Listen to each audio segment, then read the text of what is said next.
চিন্তা হৈছে এনেকুৱা এটা বেমাৰ যিয়ে এজন ব্যক্তিৰ সকলোবোৰ সুখ কাঢ়ি নিয়ে। বহুত বেছি চিন্তা কৰি থকা এজন ব্যক্তিক নাইবা বহু বেছি চিন্তাত থকা এজন মানুহক আপুনি কেতিয়াও সুখী হৈ থকা দেখা পোৱা নাযায়। বন্ধু-বান্ধৱীসকল, আস্থা ক্ৰিয়েশ্যনৰ নতুন এটা ভিডিঅ'ৰ মাজলৈ আপোনালোক সকলোকে পোনপ্ৰথমে স্বাগতম জনাইছোঁ।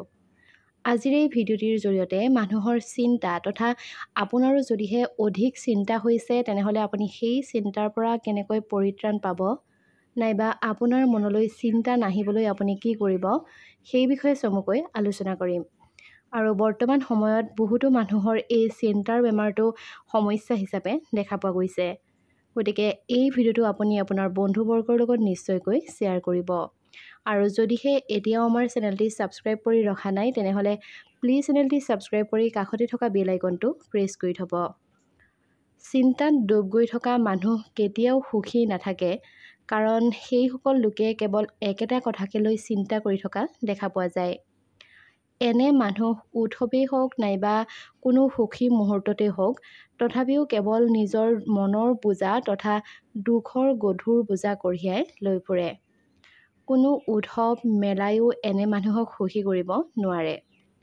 এনে লোকে এনে ভাবে যেন সমগ্ৰ পৃথিৱীৰ দায়িত্বখিনি তেওঁৰ ওপৰতে আছে তথা তেওঁলোকে মনোযোগ নিদিলে যেন সকলোবোৰ ধ্বংস হৈ যাব, আৰু তেনেকুৱা এটা চিন্তাই তেওঁলোকৰ মনত বাৰে বাৰে আহি থাকে। কিন্তু এয়া একেবাৰে সত্য নহয়। বহুতবাৰ এনে হয় যেন আপোনাৰ চিন্তাৰ কাৰণে আপোনাৰ হ'বলগীয়া কামটো বেয়া হৈ যায় আৰু শেষত নহয়গৈ।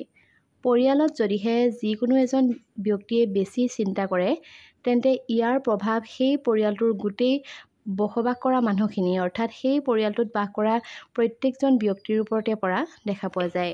এনে লোকৰ লাহে লাহে এনেধৰণৰ অভ্যাস হয় যে তেওঁলোকে সৰু সৰু কথাতে বেছি চিন্তা কৰিব ধৰে, আৰু যিসকল লোকে বহুত বেছি চিন্তা কৰে তেওঁলোকৰ সৰু সৰু কথাতে খং উঠা তথা খিংখিঙীয়া, অশান্তি, উত্তেজনা, ৰাতি দেৰিলৈকে টোপনি নোহোৱা আদি বেমাৰসমূহেও লগ ধৰে।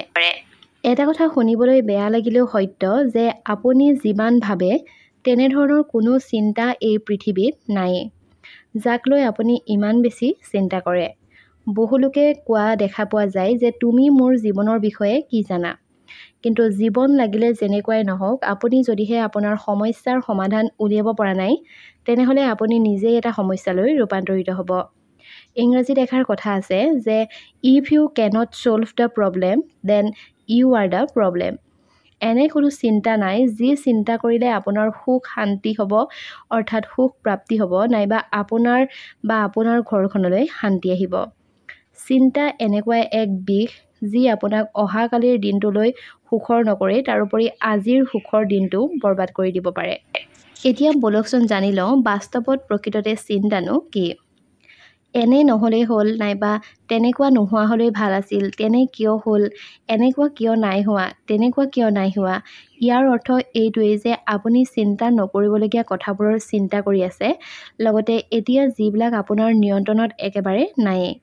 তেনেধৰণৰ চিন্তা কৰি আপোনাৰ কি লাভ হ'ব? চিন্তাৰ পৰা যদিহে আপুনিও দূৰত থাকিব বিচাৰিছে তেনেহ'লে এই 5টা কথা আপুনি সদায় মনত ৰাখিব। আৰু যদিহে আপোনাৰ ওচৰে পাজৰে এনেকুৱা কোনো ব্যক্তি আছে যিসকলে বৰ বেছি চিন্তা কৰি থাকে, সেইসকললৈ আজিৰ এই ভিডিঅ'টো শ্বেয়াৰ কৰি দিব। প্ৰথম কথা হ'ল কাইলৈ কি হ'ব তথা সেই কথা ভাবি ভাবি আপোনাৰ আজিৰ দিনটো আপুনি নষ্ট কৰিবলৈ এৰি দিয়ক। কাইলৈ কি হ'ব সেই কথা কোনেও নাজানে, কিন্তু আজি তথা এই মুহূৰ্তত আপুনি কি কৰিব পাৰে সেয়া আপোনাৰ হাতত আছে। সুখ নাইবা উৎসৱৰ বাবে কোনো এটা বিশেষ দিনলৈ আপুনি অপেক্ষা কৰি নাথাকিব। আপোনাৰ আজিৰ দিনটোকে আপুনি উৎসৱ হিচাপে পালন কৰক তথা আজিটোতে আপুনি সুখী থাকিবলৈ চেষ্টা কৰক। দ্বিতীয় কথা হ'ল যিবিলাক কথাই আপোনাক মানসিক স্বাস্থ্যৰ ক্ষতি কৰে তেনে কথা আপুনি পাহৰি যাবলৈ যত্ন কৰক। কোনো কথাতে আপুনি বেছি মগজু নলগোৱাকৈ থাকিবলৈ চেষ্টা কৰক। বহুত ভবা চিন্তা কৰিলে এতিয়া অলপ চিন্তাবিহীনভাৱে থাকিবলৈ চেষ্টা কৰক। দেখিব আপোনাৰ মনৰ পৰা গোটেই বোজাই নাইকিয়া হৈ গ'ল। অৰ্থাৎ যিবিলাক কথাই আপোনাক বাৰে বাৰে মানসিক অশান্তি কৰি থাকে তেনেসমূহ কথা আপুনি চিন্তা কৰিবলৈ এৰি দিয়ক।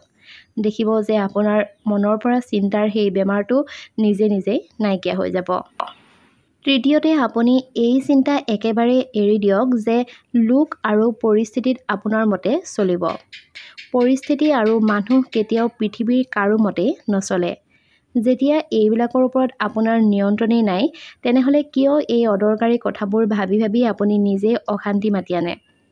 মানুহ আৰু পৰিস্থিতি কিদৰে চলে সেয়া ভাবিবলৈ এৰি দিয়ক। মাথো এই কথা ভাবক যে আপুনি কিদৰে সকলো সময়তে সুখী হৈ থাকিব বিচাৰে। বেছিকৈ মানুহ তথা পৰিস্থিতিৰ কথা চিন্তা কৰি থাকিলে নিজৰ স্বাস্থ্য বেয়া হোৱাৰ বিপৰীতে আন একোৱেই নাই। চতুৰ্থতে, সকলো কথা নাইবা কামৰ বাবে নিজকেই দোষ দিবলৈ বাদ দিয়ক। এইটো নাভাবিব যে সকলো দায়িত্ব আপোনাৰ ওচৰতে আছে। সকলো চিন্তা কেৱল আপুনিয়ে কৰিব লাগে। এটা তিক্ত সত্য জানি থওক যে আপোনাৰ আগতো সকলো ঠিকেই আছিল আৰু আপোনাৰ পিছতো সকলো ঠিকেই থাকিব। ইয়াত সকলো মানুহেই নিজা ভূমিকা পালন কৰি আছে। গতিকে বেছি গম্ভীৰকৈ সকলো কথা নল'ব। কোনোবাই কিবা কৰক নাইবা নকৰক, আপুনি তাৰ বাবে নিজৰ মনটোক হেঁচা নিদিব। সমস্যা সকলো মানুহৰে সকলো পৰিয়ালতে থাকেই। সুখী থাকক তথা সুস্থ থাকক। সকলোবোৰ ভালকৈ ৰখাৰ ঠিকা কোনেও আপোনাক দি থোৱা নাই। গতিকে আপুনিও নিজকে সুখী কৰি ৰাখিবলৈ চেষ্টা কৰক। বৰ বেছি লোকৰ কথা চিন্তা কৰি নিজকে দুখী কৰি কোনো লাভ নাই। আপুনি নিজৰ কথাবোৰ তথা আপুনি আপোনাৰ মনৰ কথাবোৰ মনৰ ভিতৰতে নাৰাখিব। বহু লোকে নিজৰ মনৰ ভিতৰতে কথাবোৰ সুমুৱাই ৰাখে আৰু তাকেই সোঁৱৰাই থাকে।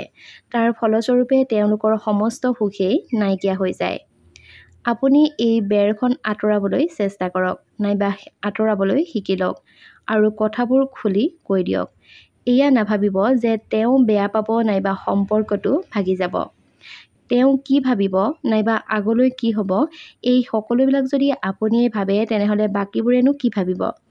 সম্পৰ্ক ধৰি ৰাখিবলৈ বা ভাল হৈ থাকিবলৈ কেৱল আপুনিয়ে দায়বদ্ধ হৈ নাথাকিব।